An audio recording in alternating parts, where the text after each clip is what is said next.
अस्सलामुअलैकुम ख़वातीन हज़रात, मैं हूँ आज़िब और आप मेरा यूट्यूब चैनल देख रहे हैं अखबार।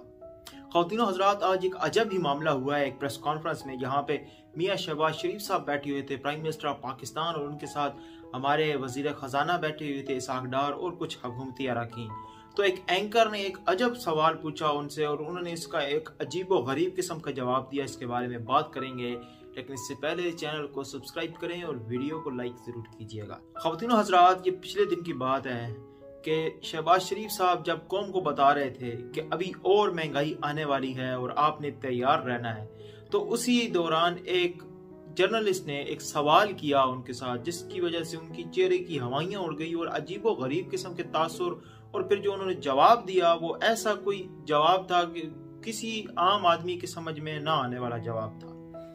आपको बताते हैं कि हुआ क्या। असल में जर्नलिस्ट ने सवाल किया कि जो Swiss bank, French bank London के अंदर और जो फिनलैंड और ये दूसरे ममालिक स्विट्जरलैंड के अंदर जो अकाउंट्स भरे पड़े हैं डॉलर्स के साथ, वो भी पाकिस्तानी, और ना सिर्फ इशराफिया के बल्कि पर्टिकुलरली जो कि हुकूमत के अंदर बैठे हैं इस वक्त, उनके डॉलर्स भरे पड़े हैं। तो उनमें से अगर 5%, उसने कहा कि 100% भी नहीं कह रहा मैं कह रहा हूं कि 5%, यानी अगर आप अंदाजा लगाएं कि नवाज शरीफ साहब जो कि लंदन में बैठे हैं और जो उनके फ्लैट्स और उनकी जायदादें हैं, अगर पाकिस्तान के अंदर उनका डिक्लेयर्ड पैसे की बात की जाए और पूरी दुनिया में, तो वो कोई 2-2.5 अरब डॉलर से ज्यादा बनता है।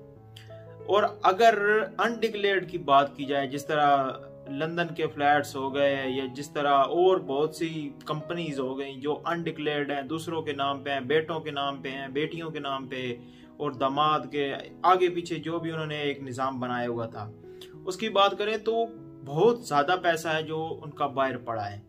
तो उनमें से अगर 5%, यानी अगर नवाज शरीफ साहब भी चाहें तो वो भी 500-600 मिलियन 700 मिलियन, जो कि आज हमें एक चाइना के बैंक ने दिया है, एक जो कर्जा दिया है चाइना ने दिया है, यानी 700 मिलियन डॉलर, वो अकेले नवाज शरीफ भी दे सकता है, कर्जे के तौर पे भी दे सकता है। लेकिन साफी ने सवाल ये किया कि उसमें से अगर 5% भी पाकिस्तान में आ जाए, एज ए इन्वेस्टमेंट आ जाए, एज अ कर्ज आप कर्ज दे दें, तो सब का मिला के, यानी पूरे के पूरे पॉलिटिशियन का मिला के, अशराफिया का मिला के वो कह रहा था, तो पाकिस्तान को IMF के पास जाने की जरूरत भी नहीं है।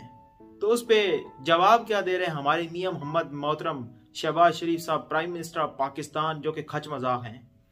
वो क्या जवाब दे रहे हैं इसके ऊपर कि आप पहले उन्होंने पूछा कि आप किस चैनल से हैं, यानी वो इसका तयन करेंगे कि ये सवाल करने का ये हक भी रखते थे कि नहीं रखते थे। उसके बाद उन्होंने क्या बताया, चैनल का नाम वो सुनाई नहीं दिया सही करके, लेकिन उसके बाद जो शहबाज शरीफ साहब ने गुफ्तगू की, तो गुफ्तगू कुछ ऐसे शुरू की कि आपसे पहले एक और आदमी था जो ये कहता था कि 300 बिलियन डॉलर बाहर पड़े हैं और मैं 100 दिन के अंदर ले आऊंगा। उनके कहने का ये मतलब था कि इमरान खान कहता था कि 300 बिलियन डॉलर पड़े हैं और वो मैं ले आऊंगा। बात उन्होंने इमरान खान से शुरू की, फिर उन्होंने कहा कि आपको ये उस इंसान से पूछना चाहिए कि वो क्यों नहीं ला पाया। फिर उन्होंने कहा कि आपको उस इंसान से पूछना चाहिए जिसने वो घड़ी बेच दी जिसके ऊपर खाना काबा की तस्वीर बनी हुई थी, जिसके ऊपर खाना काबा की नक्शनगारी हुई थी।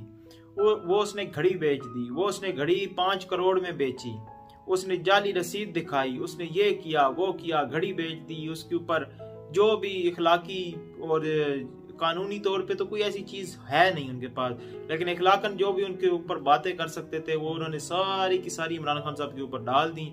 और क्या निकला, सिर्फ एक घड़ी की बात करते वो रह गए मियां शहबाज शरीफ साहब।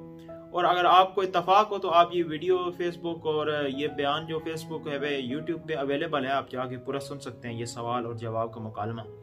और शहबाज शरीफ साहब ने पूरे का पूरा गोल मोल करके और एक घड़ी के ऊपर 5 से 10 मिनट लगा के उनको समझा के और बस बात खत्म कर दी। लेकिन कहने की बात यह है कि आप देखें कि जो साफी ने सवाल किया, इस सवाल के अंदर से एक सवाल बनता है कि आप एक नूर आलम खान, जो कि जिन्होंने PTI में से छोड़ा है और नून लीग के साथ, यानी आप इस वक्त बैठे तो अपोजिशन में हुई हैं, लेकिन टिकट उन्होंने नून लीग का लेना है, जो कि 20 अरकान मुनर्रफ हुए थे, जो सूबाई असम्बली में हुए थे वो अलहदा है। ये नूर आलम खान का ये जो नेशनल असम्बली वाले हैं ये अलहदा हैं। इनकी अगर वर्थ का आप अंदाजा लगाएं, जो कि विकीपीडिया और जो इंटरनेट के ऊपर या जो डिक्लेयर्ड इनकी वर्थ है वो 500 मिलियन डॉलर से ऊपर है, यानी 750 मिलियन डॉलर के करीब है।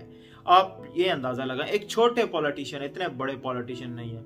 आप जहांगीर तरीन का फिर अंदाजा नहीं लगा सकते। आप उसके बाद फिर नवाज शरीफ, शहबाज शरीफ, हमजा शहबाज, आसिफ अली जरदारी, बिलावल भुट्टो जरदारी, हिना रबानी खर, उसके अलावा और भी बहुत से इतने पॉलिटिशियंस हैं।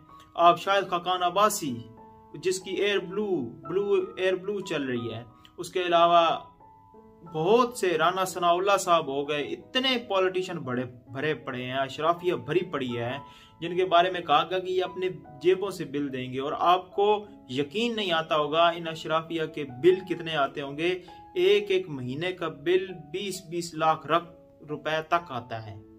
तो हुकूमत 20-20 लाख रुपए तक भी इनके बिल पे करती रही है और आगे भी करती रहेगी। हमें ये पता है, ये तो गोली है 2-4 दिन के, हम तनख्वाही नहीं लेंगे, ये नहीं करेंगे, वो नहीं करेंगे, और बस आवाम को एक गोली लगा दी है।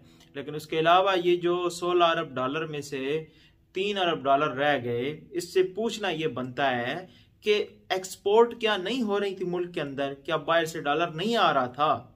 क्या बैरून मुल्क पाकिस्तान के अंदर पैसे नहीं भिजवा रहे थे? क्या पाकिस्तान कोई चीज इस पूरे के पूरे वक्त में बाहर नहीं भेज रहा था? ये जो हमारी जो आईटी की कम्युनिटी है, आप अंदाजा लगा लें, सिर्फ और सिर्फ यूट्यूब की कम्युनिटी है, क्या इसके भी कोई 100 मिलियन डॉलर तक भी नहीं आ रहा था? क्या कोई एक्सपोर्ट नहीं हो रही थी बाहर?